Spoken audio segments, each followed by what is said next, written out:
Bonjour et bienvenue sur le plateau In Studio. Je suis Audrey Mag. Nous sommes en train de traiter un sujet qui me passionne.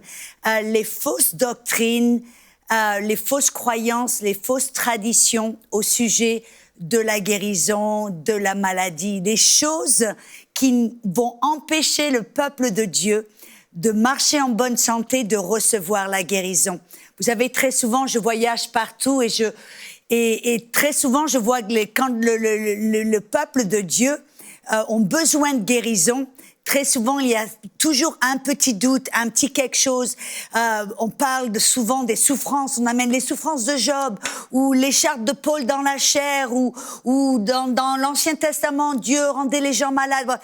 Toutes ces choses qui font que ça remplit le cœur de doute et ça empêche au peuple de Dieu, à des hommes et des femmes de Dieu de recevoir ce que Dieu a déjà pourvu au travers de l'œuvre de Jésus sur la croix. Amen. C'est les livrer parmi les champs de blé dont Jésus parlait dans Matthieu 13, des livrets semés par l'ennemi, des fausses doctrines, des fausses croyances semées par l'ennemi dans l'Église pour empêcher le peuple de recevoir la guérison. Et très souvent, ça nous a donné une fausse image de qui est Dieu.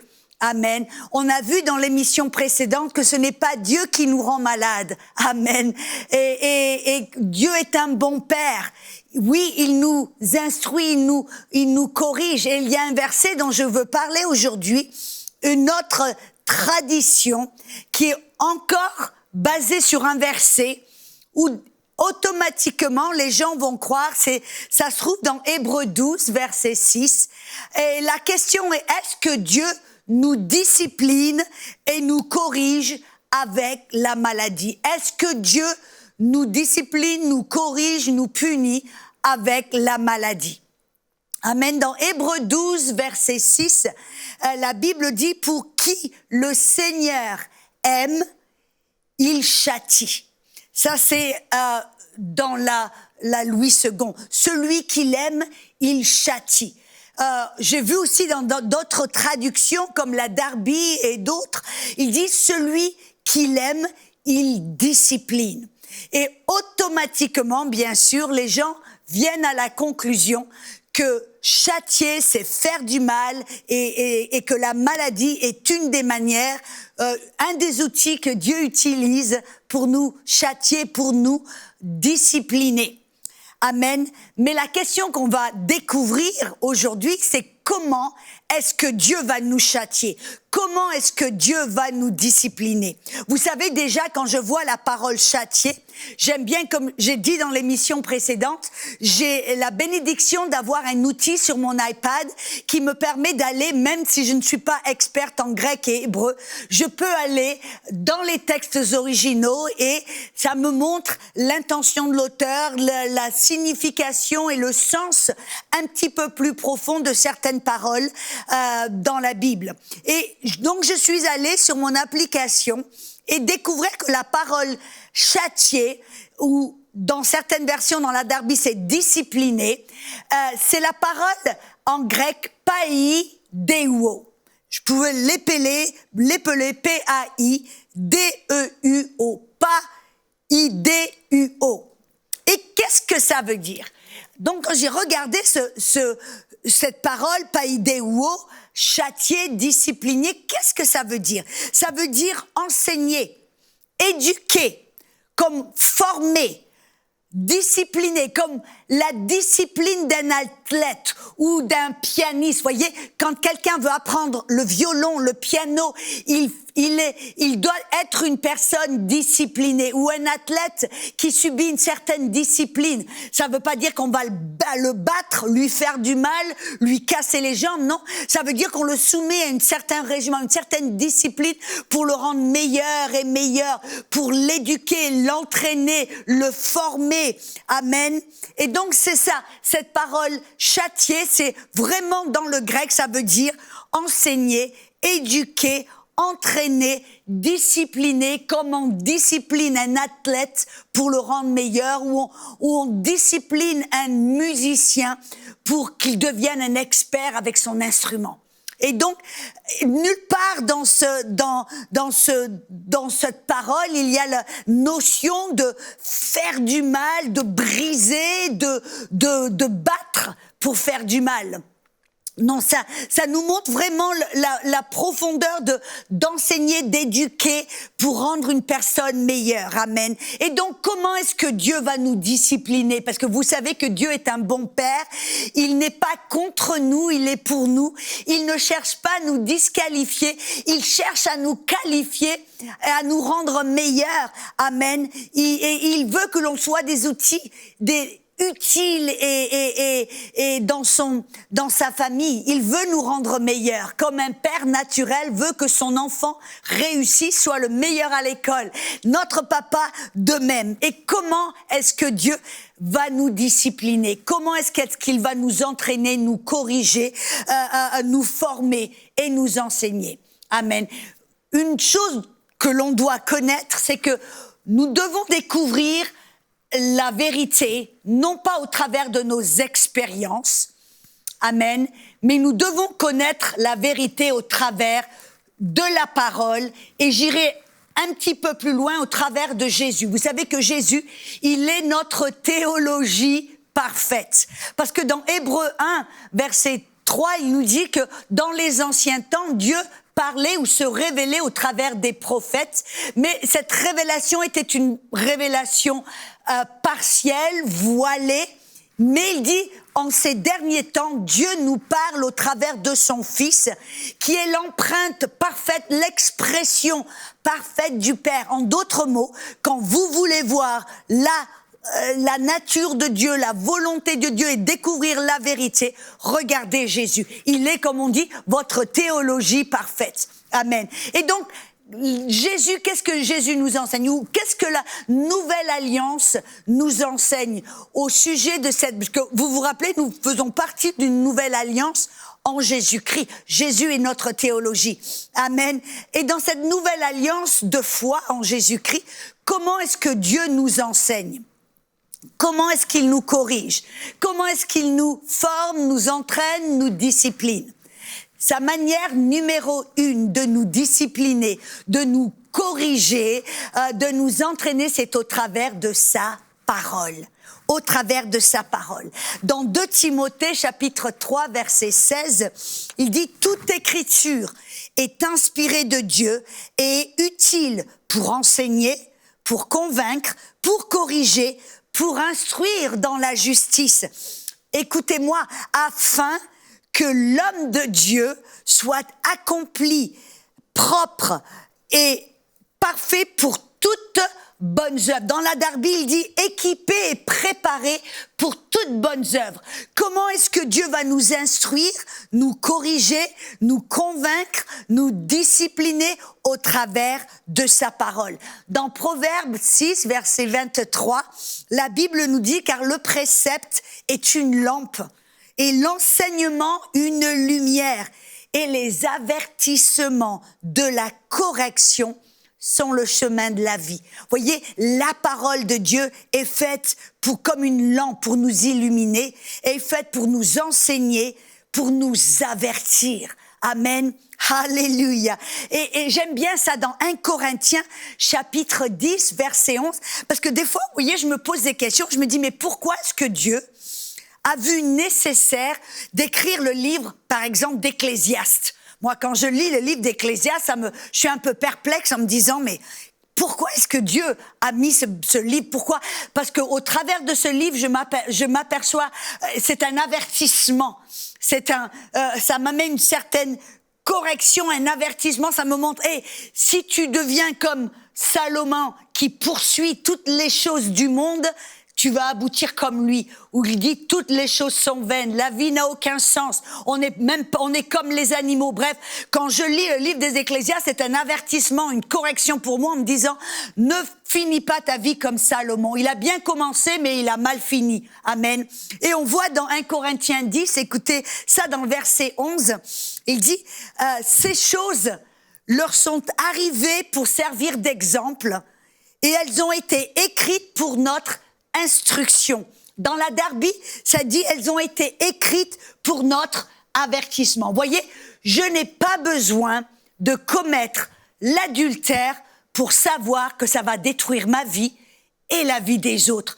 J'ai dans la Bible un avertissement. Je peux lire dans Samuel l'exemple de David, parce que David a choisi de dormir pendant la journée et puis il était tout d'un coup réveillé pendant la nuit. Et puis il a abouti, il a fini par faire des choses qu'il a regrettées. Il a commis de l'adultère, il a tué le mari de la femme, il a menti, il a manipulé, bref. Voyez, je n'ai pas besoin d'être dans le péché pour savoir que l'adultère, c'est mauvais. Je n'ai pas besoin de vivre et d'expérimenter certaines choses pour savoir que ça va me détruire, que ça va détruire la vie des gens autour de moi. Je peux lire la Bible et c'est cet exemple. Voyez, pourquoi est-ce que Dieu n'a pas simplement marqué toutes les victoires? Il aurait pu simplement marquer toutes les victoires du roi David, toutes ces victoires, toutes ces conquêtes, les belles choses, les réussites. Non, il a choisi de mettre tout, le bon, le mal, le mauvais. Il a choisi pourquoi? Pour que vous et moi, nous puissions lire, être corrigés, enseignés, disciplinés et nous puissions être avertis. Voyez, Dieu nous avertit, nous corrige, nous enseigne, nous forme, premièrement, au travers de sa parole. C'est pour ça que dans Éphésiens 5, 26, voyez, j'ai dit Jésus est notre théologie parfaite. Quand on regarde dans Éphésiens 5, 26, et j'y tourne tout de suite, on découvre que Jésus, nous sommes l'Église, la mariée de Jésus, et Jésus est notre époux. Et la Bible nous dit dans Éphésiens, chapitre 5, dans le verset 26, Éphésiens 5, 26, il dit que Marie, aimez vos femmes. Et vous vous rappelez le parallèle que Jésus est l'époux, le mari, la femme et l'Église. Il y a un parallèle que Paul voulait nous montrer. Mais là, écoutez le point qu'il essaie d'accentuer. Il dit, Marie, aimez vos femmes comme Christ a aimé l'Église. Et il s'est livré lui-même pour elle afin de la sanctifier après l'avoir purifiée par l'eau et la parole, afin de la faire paraître devant lui glorieuse, sans tache, ni ride. Bref, on voit que Jésus, comment est-ce qu'il purifie l'Église, comment est-ce qu'il perfectionne l'Église, comment est-ce qu'il purifie, nettoie l'Église, non pas avec la verge et en la battant et en la corrigeant, non, avec sa parole. Il purifie l'Église avec sa parole. Ça veut dire que vous et moi, Dieu nous purifie, nous corrige, nous avertit, nous forme, nous discipline, premièrement, avec sa parole. Alléluia. C'est pour ça, parce que sa parole est tellement puissante.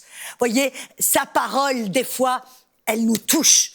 Des fois, sa parole, on va lire quelque chose et ça va nous faire du mal des fois. Vous voyez, si vous faites quelque chose que vous ne devriez pas faire et vous lisez la parole et si vous êtes sensible, tout d'un coup, cette parole va bondir, sortir de la page, elle va vous percuter, elle va être vivante.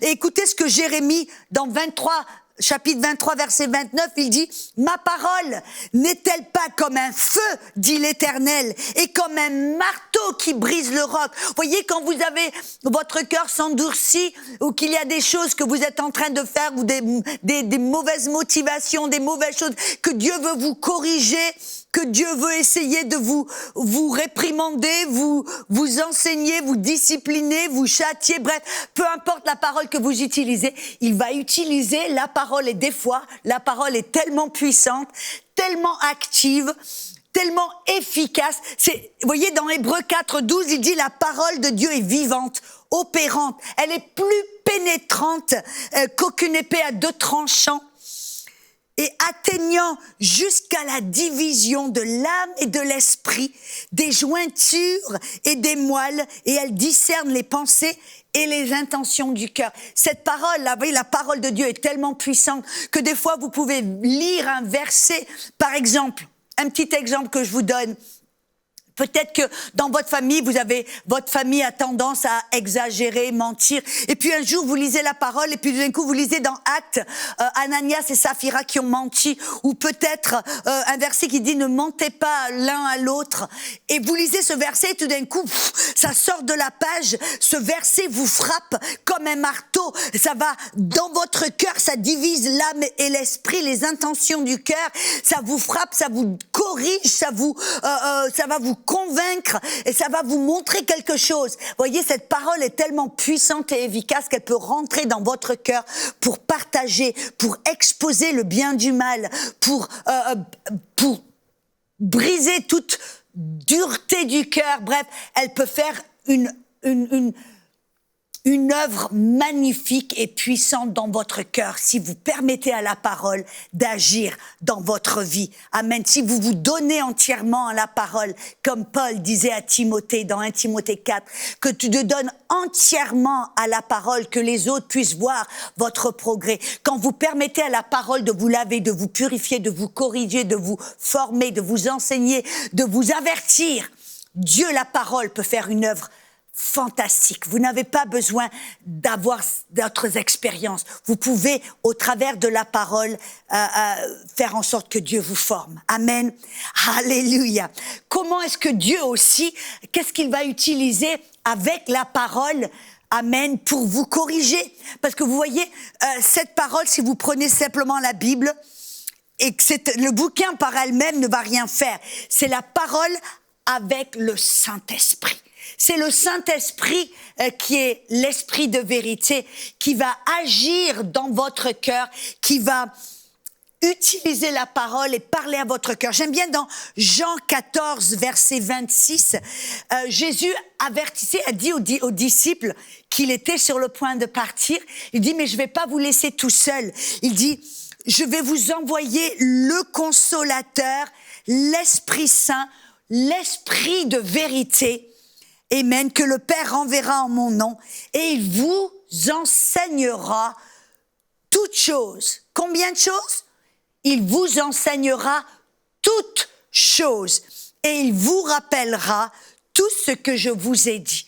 Voyez, le Saint-Esprit va utiliser la parole, va agir dans votre vie, dans votre cœur, pour vous enseigner, vous corriger. Et vous savez, vous et moi, quand vous êtes sur le point de faire quelque chose que vous ne devriez pas faire, tout d'un coup, qu'est-ce qui se passe? Le Saint-Esprit va agir dans votre cœur pour vous corriger, pour vous donner, comme je dis des fois, j'ai l'impression que le Saint-Esprit des fois me donne une petite fessée en me disant « Hop, arrête là !» Où il me parle, il m'avertit, il me corrige, il me réprimande, il m'enseigne, il me discipline. Pourquoi? Parce qu'il veut nous rendre meilleurs, de foi en foi, de gloire en gloire.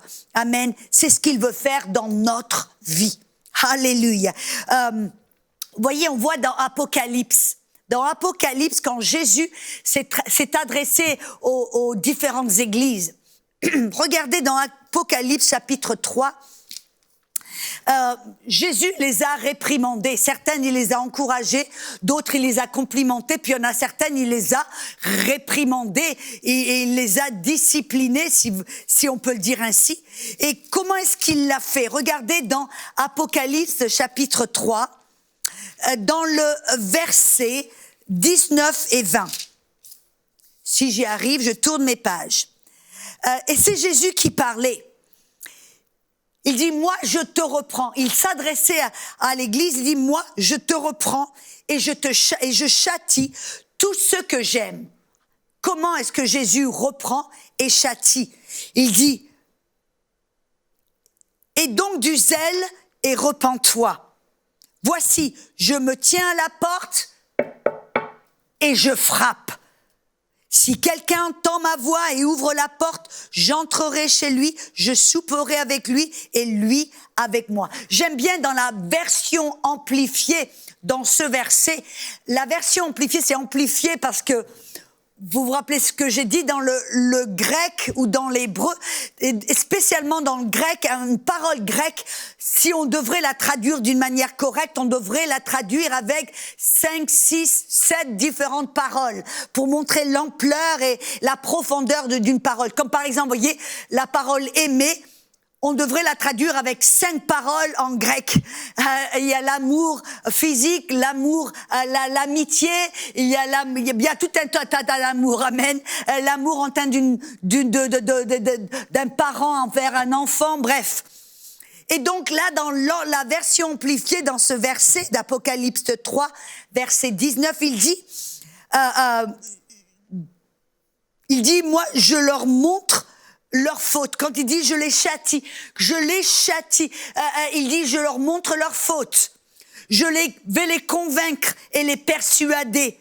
Je les corrige et les discipline.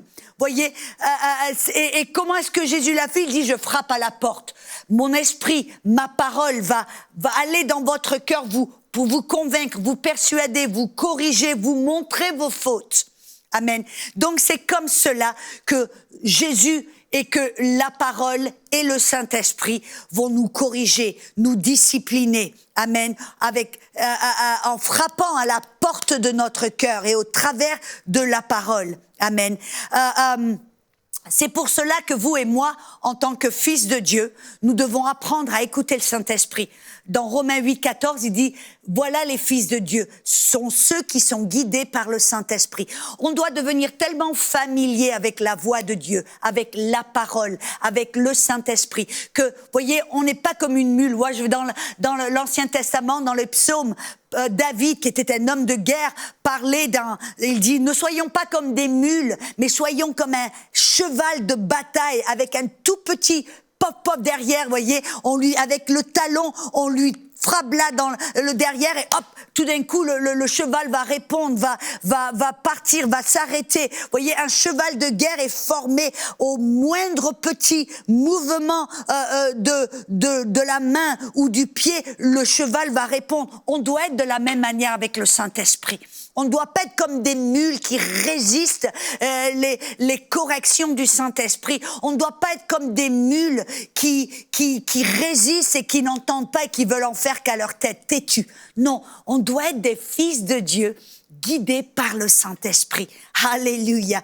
Et voyez, parce que très souvent dans Psaume 23, voyez-vous, le Psaume 23, c'est notre nouvelle alliance. Et je vous parle aujourd'hui comment vous et moi, en tant qu'enfants de Dieu, fils de Dieu, comment est-ce que Dieu nous corrige? Comment est-ce qu'il nous discipline? Amen. Et dans Psaume 23, on voit exactement cette nouvelle alliance. Et si vous avez votre Bible, je vous invite de tourner et de lire avec moi, parce que peut-être que si je vous le dis simplement, vous n'allez pas me croire. Mais vous connaissez ce psaume, le cantique de David. L'Éternel est mon berger, je ne manquerai de rien. Je rajoute même pas de guérison.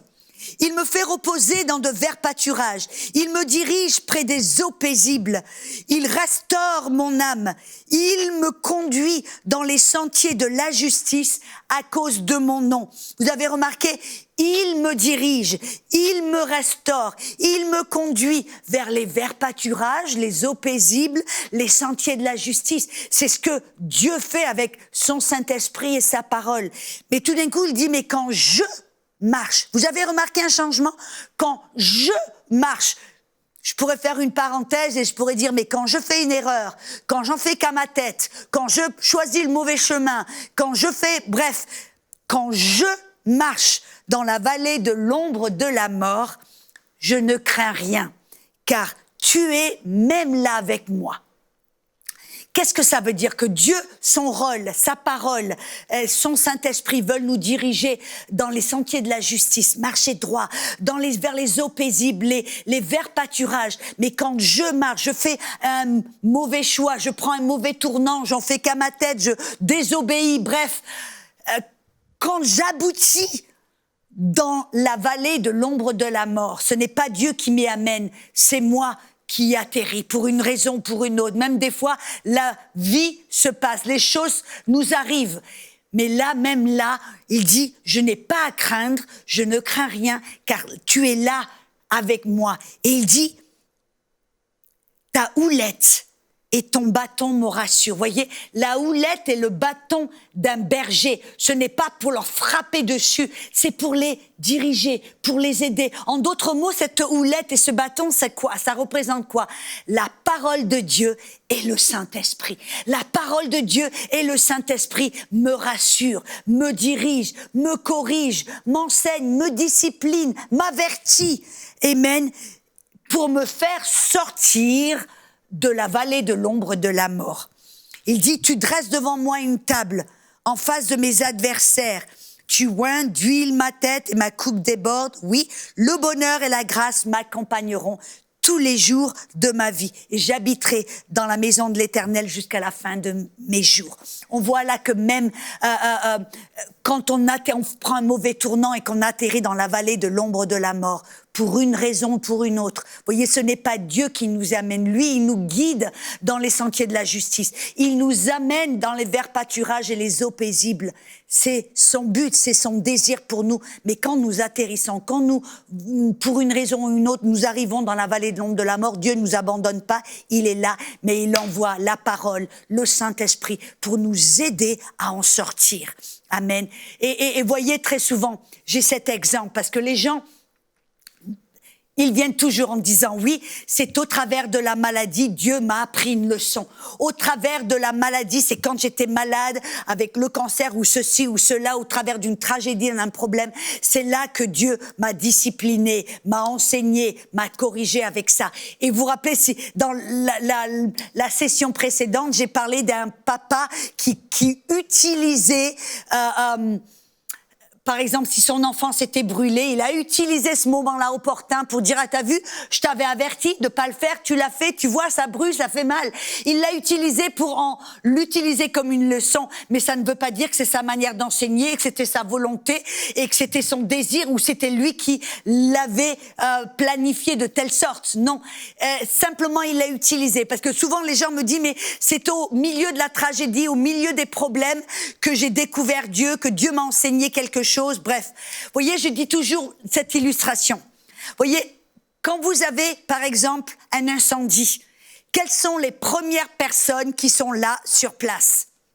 Les pompiers, êtes-vous d'accord? Ou quand il y a un accident de voiture, quelles sont les premières personnes qui sont là, présents sur c'est les ambulances. D'accord?